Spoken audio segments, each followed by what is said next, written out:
falling off.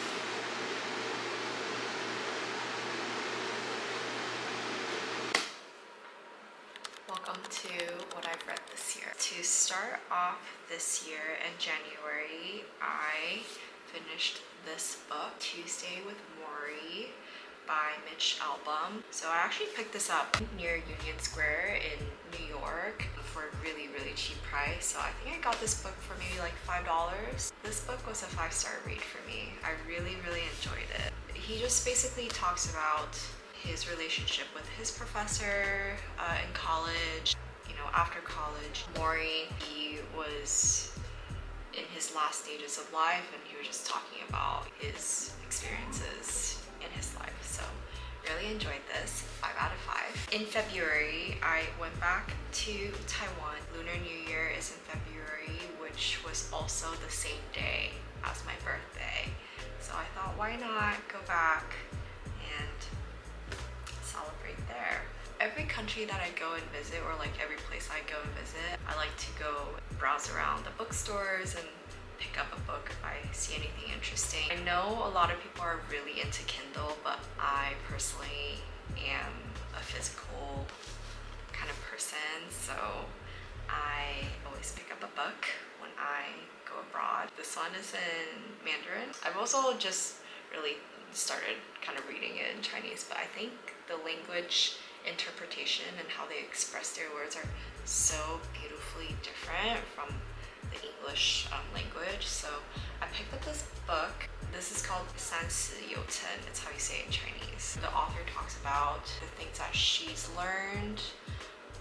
Now she's in her 40s, I think. She mentions that 30 is kind of like the golden decade to kind of like start changing your life, to kind of start, you know, like figuring out, you should kind of already know like what you like to do, and if you don't, then you have to take advantage of this decade before you're 40.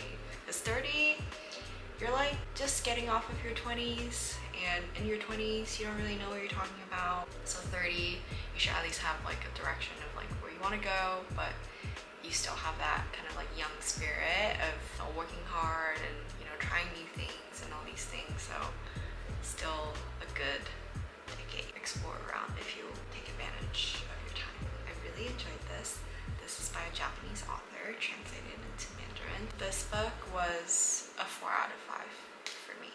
In March, I had finally finished this book, Man's Search for Meaning by Viktor Frankl. It's about this psychologist. He spent a couple years in different concentration camps, and this book talks about his, you know, experience and his stories and concentration camps and what he realized after the liberation of the concentration camp. It was a really difficult book to pick up and to read through just because of the stories and the heaviness, but I really enjoyed it as well. But it's something that, you know, it took me quite a while to finish just because I would like to read something that is a little bit lighthearted, but I thought, you know, it's still important for me to pick this book up and kind of finish it. So it took a long time, but I think it was good. It was a good read for me, just expanding my perspectives. And I'll never understand, but it's at least read about their stories and knowing their stories. I think it's really important. So good read. I would give it a 3.5 out of 5 stars just because of the writing styles. I think because it was written in German and translated into English, the writing style was a little bit more cut and dry for me.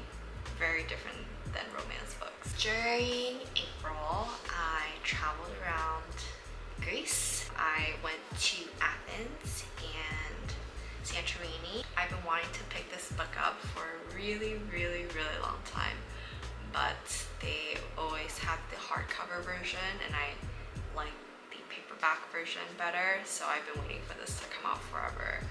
And when I was in Santorini, just browsing around the area before I got my eyelashes done, I stumbled upon this bookstore and they had this cover that was different than the covers in the US. So I love this book. It was so good. This is Happy Place Place by Emily Henry. I first read Emily Henry, I think it was last year, maybe 2 years ago. It was Book Lovers. It was my first book ever by Emily Henry. I liked her writing style, and I saw it in the bookstore that I was browsing around, and I think in the States their version is all pink, but it's a different cover. I paid 13, almost 14 euros. There's this couple who broke up a couple months before their friend's annual trip. They didn't want to ruin the weekend. They didn't want to break the news to them, so they kind of pretended like they were still together. It's very interesting. Up until the very last few chapters, I was kind of wondering like, hey, what's gonna happen with them? I really want to read a little bit more about them, longer than the last few chapters, so I would say this, compared to Book Lovers, I like Book Lovers' story better and what the author gave. I would give this maybe a 3.5 or 4 stars out of 5. Lastly, in May, I met this friend last year. She and I are really into reading romance books, so we decided to exchange or do a book swap for the books that we wanted to read, and I swapped her the Book Lovers book by Emily Henry, and she in return swapped this book with me. It's Love Theoretically by Ali Hazelwood. It's very scientific, but I didn't think that I would be able to get into it, but oh my goodness, this is a 5 out of 5 read. I really love this book so much. I couldn't get enough. I couldn't get enough of these characters. They're really easy to follow along, and also the character development is great.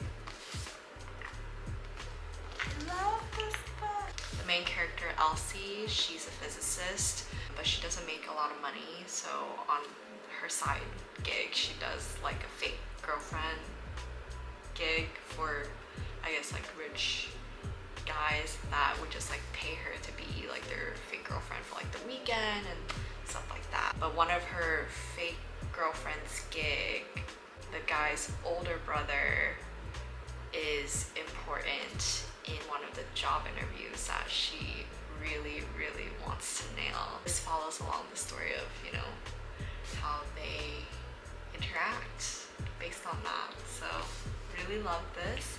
5 out of 5, would recommend to anyone. I was thinking about this book a lot after finishing it, because she talks about where her happy place is for her. So that got me thinking about what is my happy place as well.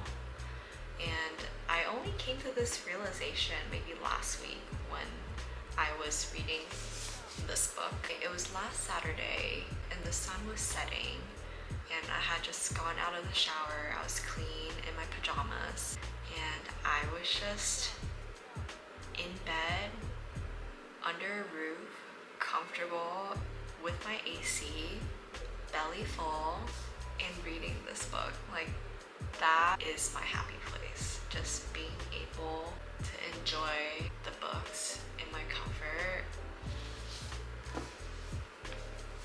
Loved it. That's all the books that I read this year so far. I want to read another book this month, but I have a lot of traveling coming up, so hopefully I can get the month reading goal kind of checked off there. It's actually on my bed. Let me get it for you. It's Happily Never After by Lynn Painter.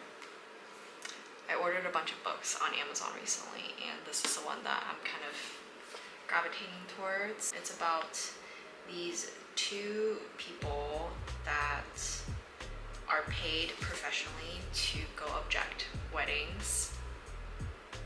When, you know, like people ask, does anyone object? And they're paid to say, I object. So, very interesting plot. I'm very excited to read it.